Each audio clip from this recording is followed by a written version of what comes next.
சிலர் ரட்சிக்கப்பட்டு இயேசுவை ஏற்றுக்கொண்டிருப்பாங்க. ஆனால் அவர்கள் பார்க்குற சாங்கியத்திலிருந்து கீங்கியத்திலிருந்து அதில் நம்ம என்ன பண்ணுவோம்னா, ஆரம்பத்தில் ஒரு ஜெபம், முடியல ஒரு ஜெபம். அது கிறிஸ்தவ முறைப்படி ஆயிடுச்சே. ஏன்னா ஆரம்பத்தில் ஜெபத்தோடு ஆரம்பித்து விட்டோம், முடிக்கும் பொழுது நம்ம பாஸ்டர் முடிவு ஜெபம் பண்ணுவார். தயவுசெய்து சொல்கிறேன், ஆண்டவருக்குள்ளே நீங்கள் முதலாவது வந்துட்டீங்களா, ஃபர்ஸ்ட் ஆஃப் ஆல் நீங்கள் என்ன பண்ணணும் அப்படின்னா, தேவனுக்கு பிரியமில்லாத அருவருப்பு உங்கள் வாழ்க்கையை விட்டு நீங்கள் எடுத்து போடணும். ஹல்லேலூயா, ஹல்லேலூயா. ஒருவேளை நீங்கள் தேவனை ஏற்றுக்கொண்டு மறுபடியும் அதே விஷயத்துக்குள் நீங்கள் போவீங்க அப்படின்னா, வசனம் சொல்லுது, ஒன்று அனலாயிரு இல்லை குளிராயிரு, இல்லை தேவன் உன்னை வாயிலிருந்து வாந்தி பண்ணி போடுவார். ஒன்று அனலாக இருக்கணும் இல்லை குளிராக இருக்கணும். ஒன்று காஃபி சூடாக குடிக்கணும், இல்லை காஃபியை ஃப்ரிட்ஜில் வச்சு கூலிங்காக குடிக்கணும். ஆமென். இல்லை அறவேக்கட்டை வச்சு சூடும் இல்லை கூலிங்கும் இல்லைன்னா அதை குடிக்க முடியாது, வாந்தி தான் வரும். ஆண்டவரும் அதை தான் சொல்கிறார், ஒரு கிறிஸ்தவனாக நீ மாறிட்டனா முழுமையான கிறிஸ்தவனாக மாறிடு.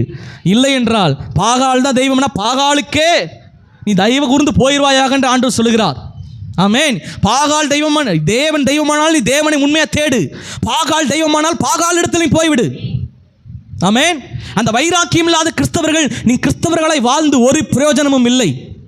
ஒரு வைராக்கியம் இல்லாத ஒரு கிறிஸ்தவ வாழ்க்கை, யாவரோடும் கூட உலகத்தோடு ஒத்து போகிற ஒரு கிறிஸ்தவ வாழ்க்கை இருக்குன்னா நாம் வாழ்ந்தும் ஒரு பிரயோஜனமும் இல்லை.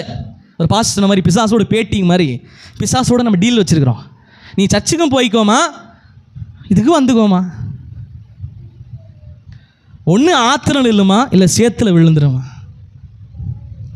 ஆற்றுல நில்லுமா இல்லை சேத்துல விழுந்துடலாமா.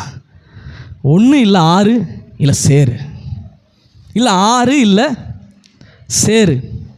ஆறும் சேருன்னா எதுவுமே கடத்தில் காப்பாற்றாமல் எந்த தெய்வம் வராது. நீங்கள் கூப்பிட்டு அந்த தெய்வம் வராது, நீங்கள் கூப்பிட்டு இவரும் வரமாட்டார். கடைசியில் எல்லாம் கைவிடப்பட்ட நிலைமையில். தயவுசெய்து சொல்கிறேன், நீங்கள் ஆண்டவர் ஒரு மெய்யான தெய்வம்னு ஏற்றுக்கொண்டீங்களா?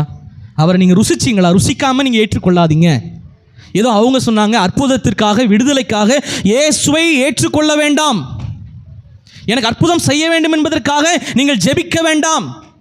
அற்புதம் செய்வார் என்கிற நோக்கத்தோடு கூட ஆண்டவரை தேட வேண்டாம். அவர் செய்வார் தான், தெய்வமாய் நீங்கள் தேடணும். சிலர்லாம் பார்த்தீங்கன்னா சர்ச்சுக்குள்ள இருக்கும்போது ஆவுன்னு ஃபயராக இருப்பாங்க. சொந்தக்காரங்க 4 பேர்த்தோடு சேர்ந்துட்டா போதும், அதை எடுங்க, இப்படி தாங்க பண்ணணும், நம்ம முறைப்படி.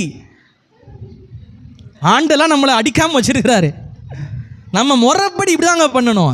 ரட்சிக்கப்பட்டு சர்ச்சில் இருக்கும்போது வரைக்கும் அப்படியே விசுவாசமாக பேசுவோம். அதெல்லாம் தேவனுக்கு பிரியம் இல்லைங்க, அருவருக்கிறார் தேவன்.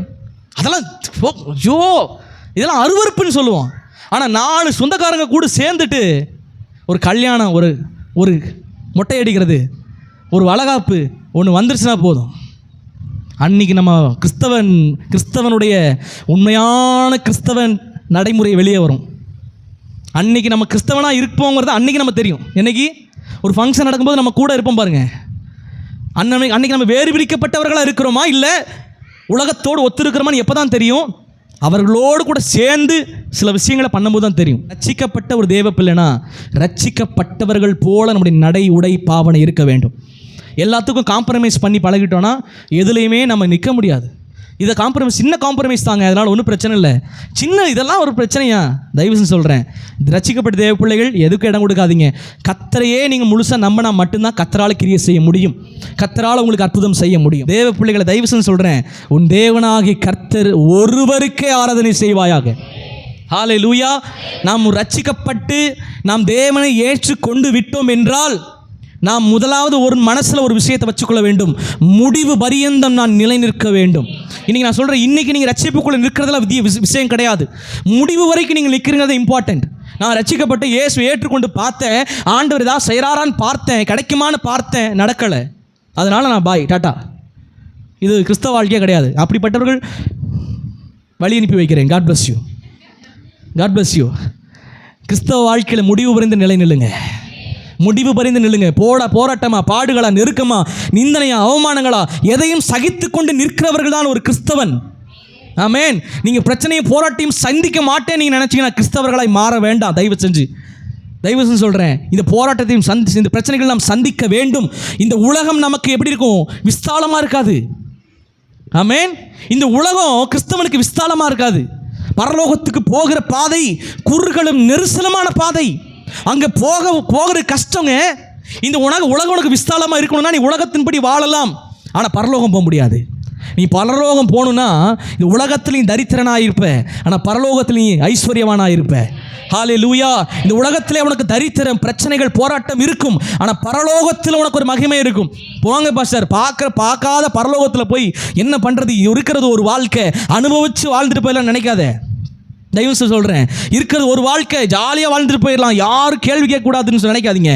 பைபிள் சொல்லுது, வாலிபனே உன் கண்டபடிலாம் நட, உன் செவி சொல்கிறபடிலாம் கேளு, ஆனால் இவைகளை குறித்து ஒரு நாள் ஜட்ஜ்மெண்ட் டேல நடுங்கி நிற்போம், அப்பொழுது யாரும் மறைந்து கொள்ள முடியாது. அல்லேலூயா.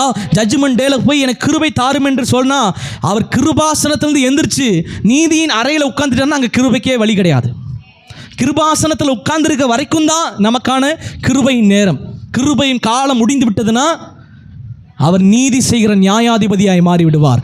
அங்கே கிருபைக்கு வழியே இல்லை, நியாயம் மாத்திரமே, நீதி மாத்திரமே. அல்லேலூயா. நான் உங்களை வற்புறுத்தலை, இதெல்லாம் நீ பண்ணக்கூடாது உங்களை வற்புறுத்தலை, சூஸ் கொடுக்குறேன். Choose the best answer. எது உங்களுக்கு வேணுமோ சூஸ் பண்ணிக்கோங்க, அதன்படி உங்கள் வாழ்க்கை ஆசீர்வாதமாக இருப்பதாக.